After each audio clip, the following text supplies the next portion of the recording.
The dream starts with a single discovery, a tiny, overlooked company that is about to explosively multiply its value.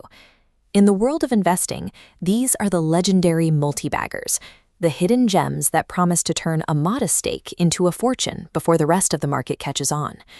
The math behind this dream feels intuitive. It seems much more plausible for a 500 crore company to grow 10 times over into a 5,000 crore business than it is for a massive 5 lakh crore giant to perform that same 10 times leap. This category is defined by market capitalization, the current share price multiplied by the total shares outstanding. When that total is relatively low, the company is a small cap, a designation that many investors associate with unlimited room to run. However, this logic contains a massive cognitive error. Investors spend so much time calculating the potential upside that they forget to calculate the probability of that upside actually happening. This focus on the best-case scenario dictates how capital is allocated. When the probability of failure is ignored, the investor stops analyzing business quality and starts buying into pure narrative excitement, eventually concentrating their entire portfolio into a handful of fragile bets. To see how these bets hold up, we're running a stress test on 2 fictional companies. Titan Forge is a small-cap engineering firm with aggressive 30% annual revenue growth. Stablebank is a large-cap private bank growing at a much slower 14%. During a bull market, Titan Forge looks like the obvious winner. Its stock chart is parabolic, fueled by social media hype and a general sense of optimism that makes the rapid growth feel permanent. Beginner investors often look at a chart like Titan Forge's and conclude that boring companies like Stablebank are a waste of capital. But price momentum is a reflection of current sentiment, not future survival. To find the truth, we have to strip away the market's enthusiasm and look at the structural mechanics of the businesses themselves. A parabolic price chart proves that people are willing to pay more today. It does not prove the business is capable of handling a change in the economic climate. We start with the margins. Titan Forge reports 800 crore in revenue, but once the bills are paid, the actual profit is a razor-thin 2.5%. In an economic slowdown, raw material costs rise and customers delay their projects.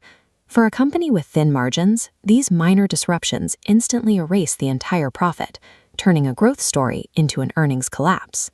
Stablebank faces the same headwinds, but its diversified deposit base and larger scale act as a shock absorber. Growth might slow, but the business remains structurally robust and profitable. Now, imagine the quarterly results for Titan Forge come out, and they're disastrous. You decide to sell 10 lakh worth of shares immediately to protect what's left of your investment. This is the mechanic of a liquidity vacuum. Because this is a small cap stock, 0 buyers exist to take the other side of your trade. As sell orders flood the market, the stock price doesn't just decline, it gaps down 20% instantly. Paper gains are meaningless if you cannot exit the position. Without deep liquidity, hypothetical profit becomes a trapped loss the moment a market's mood changes. Then there is the matter of valuation. Paying for explosive growth is a high-stakes bet because that growth is usually already factored into the current share price. We can see this in the price-to-earnings, or PE ratios. Titan Forge trades at 80 times its earnings, while Stablebank sits at 18. At 80 times earnings, the market is demanding perfection for years to come. If Titan Forge misses its earnings estimate by even 10%, that 80 times multiple shatters. The resulting 40% crash is a violent recalibration of market expectations, even if the business itself is still functioning. Investors often ignore other warning signs during these cycles, like high promoter debt or aggressive accounting, because they assume the rising stock price is a confirmation of business quality. These collapses are rarely the result of a business disappearing overnight. They are the result of the gap closing between irrational price and sober reality. When we look at the portfolio level, the math becomes even more stark. Portfolio A is concentrated with 80% of its capital in small caps, while Portfolio B is diversified across different market caps.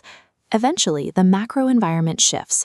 Interest rates rise rapidly, institutional liquidity tightens, and the appetite for risk completely disappears.